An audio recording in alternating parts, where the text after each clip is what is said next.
Hi, I'm Sylvie from High Level Bandanas, and in this video, we're gonna make this giant king size quilt. So this video is kind of a tutorial of how I made my giant puff quilt, but I did start this in September when I freshly moved from Alberta to Ontario. And so it's also sort of a time capsule and a glimpse into memories of where my life was as I made this. As you guys are watching this video, there's a very high chance that I'm now in my new home instead of in the house that I grew up in with my king size mattress in the back, which is why this had to be king size. But without further ado, I will just put you guys right into the video. Enjoy. It is day one of the puff quilt journey. We just got back from Fabricland, so it's time to show you the haul. It is currently October 13th, so hopefully I can get this done by mid-November. That would be the goal, but I don't know that that'll happen, so we'll see. It has been 6 months, and now the end. We both decided to pick these out together. Here's some hot apple cider, fresh picked from the orchard. Okay, so we have this, which is more of a flannel texture. Then we picked out this, I don't know, outdoorsy pattern forest. We've got this in honor of the dog. We've got this mostly because we liked it, but in honor of living in Calgary, I suppose, having lived in Calgary. This is filler just to sort of brighten it up and bring back the color of the cow udders. Riley decided to pick out this one with the little dogs on it. We've got this as sort of a filler as well. This and these sheep. Why did we go for the whole farm vibe? I do not know. Essentially, I've already prepared these 5x5 squares and then these 5.5 by 5.5 inch squares, and I'm gonna cut, I think, 230. I did get 5 meters of yarn. My God, 5 meters of fabric total. Out of my first half meter, I was able to get 28 squares with these super cute little sheep on there, so I'm definitely happy. Okay, so it's the next day, and I just wanted to show you guys what I got done. So I did get done a little bit. Let me show you. So yesterday, I was able to cut quite a few of these. I think I cut 3 out.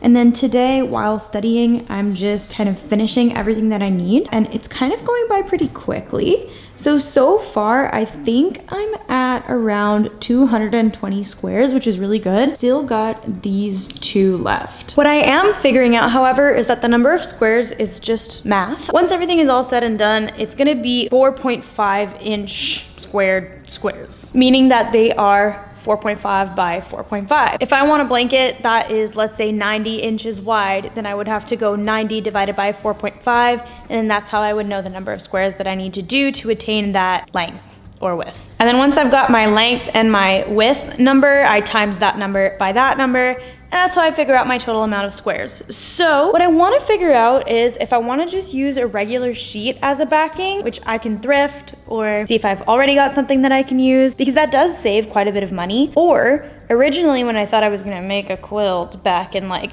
2020, I bought this fuzzy glow-in-the-dark fabric that I wanted to use as backing. The only thing is that it's pretty thick, so kind of annoying probably to sew with at the end if I'm gonna do a binding all the way around. And the other thing with that is that it's fluffy and gigantic, so I don't know if that would be good or if it would be too hot. And the worst part is that these are just the squares for the top. I need to cut the exact same amount of squares out of that backing fabric for the squares.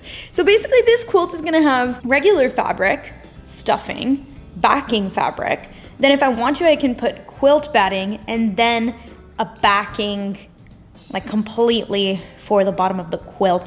It doesn't make any sense. Nothing makes sense. Here's the update. So I have 297 squares total. I'm gonna have to do the math to see how many inches that can give me. But here's every single pattern that I got cut out. So if I feel like 297 is not enough, I'll probably go buy more. Okay, I was checking my scrap fabric just to see if I had anything that I could start creating the backings with.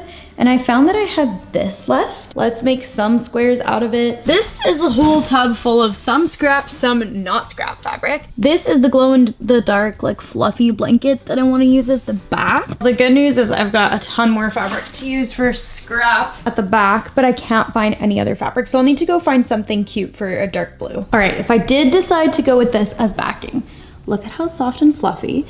On the back side, it's because these are actually glow in the dark and it glows on this side. Here's how big it is. Let's measure. Okay, it's 100 by 64. I'm almost thinking if I slice this in half, This is a weird shape. I don't know how I feel about this. I really don't know how I feel about using this. Kind of do just want to slice it in half and then make it like a square, but I don't know. I think I'm just gonna start cutting out of the scrap fabric, the 5x5 squares, and lay this out and see what it looks like, but I don't know. I don't even know. Like, I almost want to get a king size sheet and see if I would prefer it over this. Okay, it's a few hours later and I've made just a few squares out of scrap fabric. So here's sort of what I got so far. It's definitely not enough yet, but I have the sewing itch. I've been cutting for so long, I feel like I need to sew something.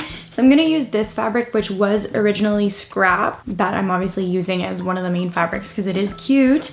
I'm gonna use this as my first little practice ones, and essentially it's pretty easy. I just pick one of each like this, and then I'm going to line it up with the corners together, sew to the middle, and then fold my top layer so that the corner then matches with the other side. I'm gonna show you for real. I've got my right side, which is 5.5 by 5.5 is on top, and then my 5x5 is on the bottom. So I'm gonna align these and sew to the midpoint. And then what I'm gonna do is fold it so that this corner matches here, and then continue sewing, and that creates the little pleat in the middle that I need. And then once I get to the corner, I'm gonna turn and do the exact same thing on 3 sides, and I'm leaving this side completely open. And here's what this gives. So as you can see, I've got my little pocket here, and in the back it's just flat. I probably could have ironed all of these, but still. So it gives me this little pocket. It's only on the 3 sides so that this is open so that I can put the stuffing in eventually. But I'm gonna do this a whole bunch more. I made a couple of these pink ones, as you can see. And then I did, however, want to see if like they would connect nicely. So I did put 2 together, and here's what it looks like. So I'm actually really, really happy about this. You can't see the gray thread that I was using once they're all sewn together. So that's, if you're wondering why I used a thread that would stand out so much, no regrets. I think this is really cute. It's really not time to sew them all together, but as I said, just a trial run, and I'm really happy about it. It's 2 days later from the last time I filmed, so it is October 16th right now. Yeah. If you guys have an old bed sheet, or if you have thrifted an old bed sheet, if you guys watch my reels, TikToks, you may recognize this. I made a dress out of a duvet cover, which has 2 sides, and I had so much extra fabric left, so all of my backing is pretty much just this, which has been saving so much money, and it's soft and you won't even see it. But I've also managed to make quite a few squares. I think I'm in the 200s now, and every single time that I start a new pattern, I've been adding 1 square on just to see what it would look like. I know I'm not really supposed to actually start quilting right now, but I got my piles. Here's where we're at with all of these piles here, and then I'm just finishing up the sheep at the moment. Okay, it's the next day from yesterday. I'm wearing the exact same shirt because who cares? I'm spending the entire day indoors, so anyway, whatever. I just wanted to show you guys some updates here. So my squares are currently upstairs. I'm back to my cutting station. I'm almost done cutting through this giant bed sheet, which is good because I think I'm gonna have enough squares with this, or enough fabric with this, to make all the squares that I need. Now with all the scrap fabric that I had left from cutting out all the squares, I'm in the process right now of cutting 2-inch wide strips so that I can make bias tape. I did get this bias tape making kit off of Amazon, and I'm gonna use this one, which essentially creates a 1-inch wide tape, and then when I fold it, it's gonna be 1/2 inch, which is going to be the border of my quilt. Just to save fabric, I'm not cutting on the bias, so diagonally, which I understand is the whole point of bias tape, but I'm really just saving as much fabric as I possibly can. Today's October 20th, and here is the update. Essentially, I finally went and found a backing, and so here is the backing in question. It looks insane right now, but it's just a king size hotel sort of sheet that I got at HomeSense for $30 on sale, so it's actually really high quality. The only thing I'm worried about is that it is a little see-through. I'm not gonna put quilt batting. I think this is thick enough, and this plus the stuffing, which I got, will be thick enough. Because of that though, I laid it out flat, and I realized that I need 20 by 23 squares because the measurement is gigantic, and I did that by laying the little strips that I have already sewn on that blanket and counting how many times I would need them, which requires a total of 460 squares, and that's insane. So I had to go back to the store. So here's what I got at the store. I was able to salvage one more of these that we found. Then my husband was adamant that we add some cheetah print in there, so whatever, it's just 9 squares. It'll be like a little Easter egg. These are just from Michael's, by the way. I couldn't find anything that I liked at Fabricland. Just regular blue.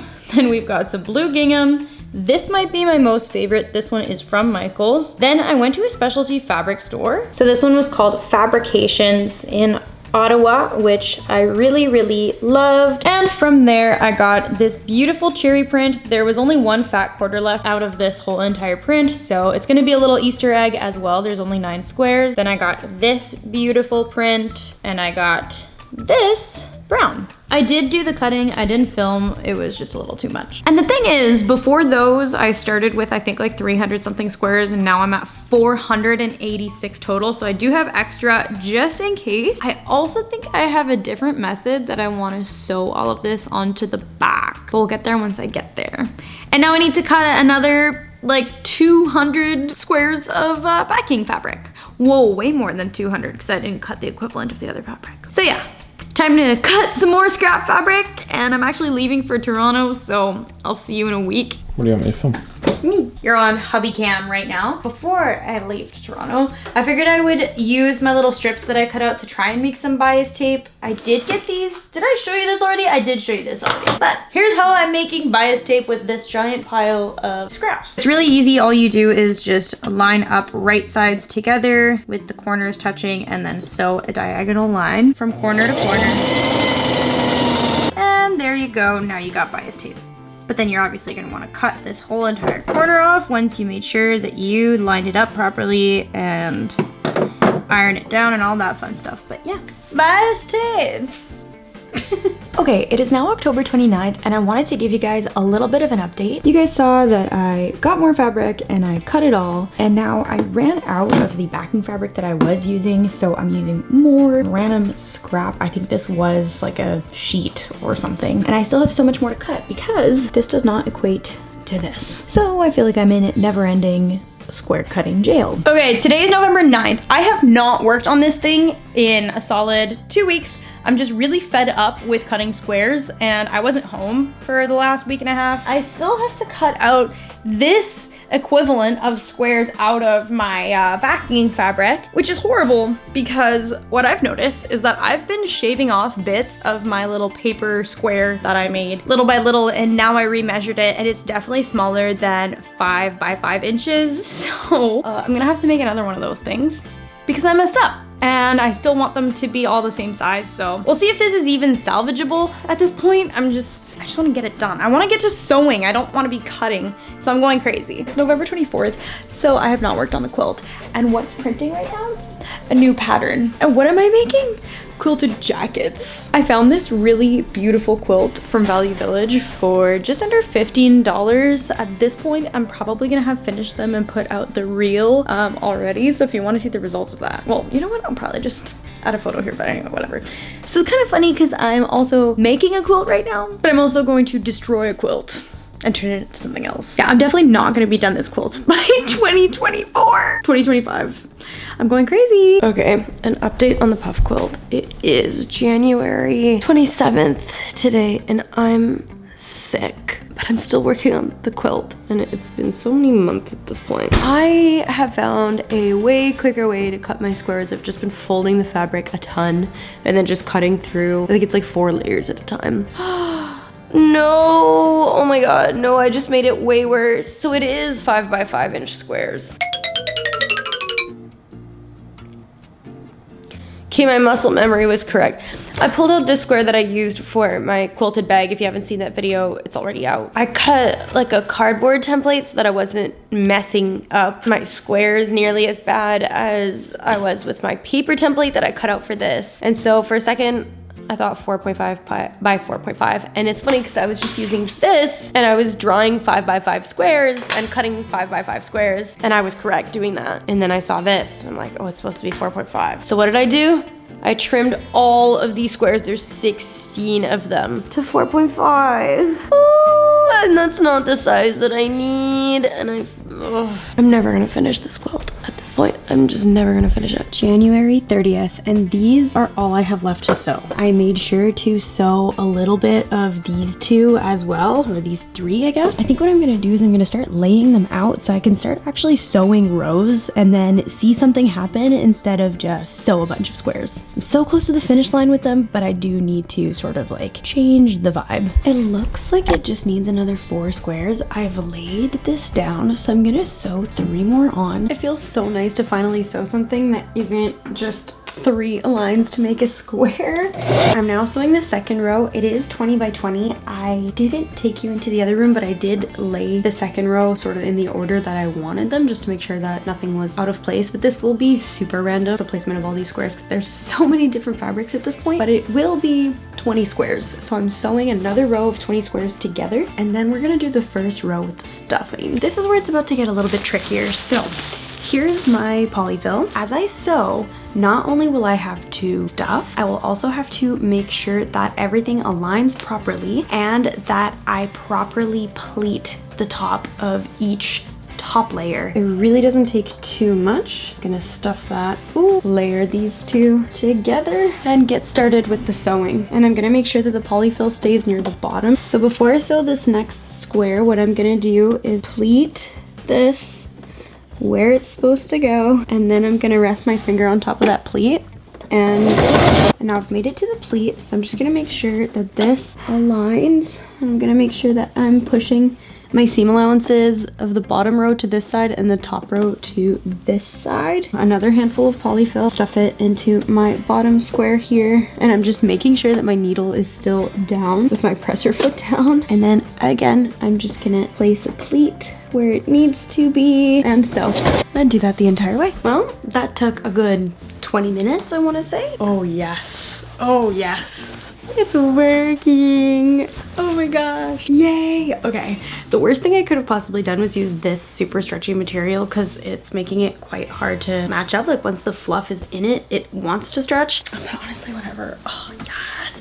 This looks so cool. Yay. Just a little update. I thought I was going to be done for the day, but then I ate and then I got a little bit of a second wind, and I thought that aligning everything would be actually pretty difficult. And now that I've gotten into a groove, it's not so bad. It is building up pretty quickly now that I've gotten into the proper groove of it. I think I'm gonna be able to finally get this done. Don't even ask me how it's possible, remotely possible, that these corners are perfectly aligning with all the cutting mishaps that I had. It is now February 5th. My husband bought me this very, very cute sweater that he got in New York from the Disney store. We may have bought a house. But in the meantime, I have 5 rows on the quilt, and let me show you how I sort of separated everything. So in these piles, these are all piles of 15 because I have 15 rows left. So I know that I can grab one of each of these, so there will be one of these per row. This is all my extras pile, so whatever didn't make it into a pile of 15. So there's less than 15 in all of these. 14 colors, so 14 of these will get picked, and then I will add 6 of these random squares on top of that. Time to continue sewing up a storm to finish this quilt. Hopefully I'll have this quilt finished before we move into our house. It's the 7th of February and I'm halfway done. It's the 8th! You led me astray. I'm sorry. Anyway, it's the 8th of February. I'm halfway done the quilt.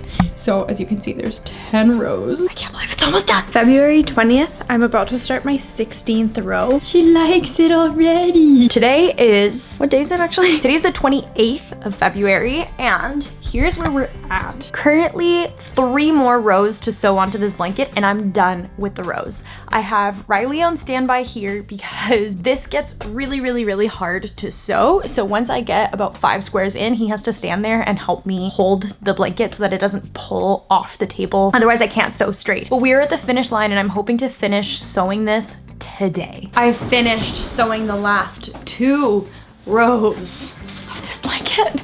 And now I need to assemble them and then we're done. Isn't that crazy? I started this in September 2024. It is the end of February. March is literally tomorrow. It has been 6 months and now the end. So it's all sewed together, but I'm missing one row of stuffing. Like I just ran out of stuffing and I need to go buy some just to finish the last row. Do it. Okay, acquired. Let's stuff the last row. Yeah. It's complete. I jumped, I screamed, we shared a hug. Now we need to add the backing. So what we need to do now is lay it on top of each other. So we actually laid it out. And as you can see here, it started out fine. This is that first row where maybe it's missing one square, let's say. The tragedy is I think, as you can see, it's like way smaller-ish near the top. And I think that's because near the top I got better at matching the corners of my squares, but I think I was losing a little bit of that length every single time. It's still huge. I don't know what I want to do now. Okay, here's the plan now. So we're going to just put these little yarns in the corner, so this goes through the backing as well, so that this is all anchored in place. Then I'm gonna cut it, and then I'm gonna roll the edge 4-ish extra inches on here. And now what I'm doing is just folding it once and twice to create an edge, sort of like what I was gonna do when I thought it was all gonna be the same size and I wouldn't have to cut it. I've put my zipper foot on so that I can get really close to the puffs and just toss the fluff off to the side. That's what I'm doing to attach it on, and I'm gonna do it off camera. Is it perfect? Absolutely not. Do I need to clean up all the loose threads everywhere still? Yup. Did I account for the fact that these were gonna stretch a little bit when I put the backing on the back and pinned it on and cut the backing? Nope. So do we have wonky areas that are imperfect like this? Yeah. But is it cozy? Yes. And without further ado, the grand reveal.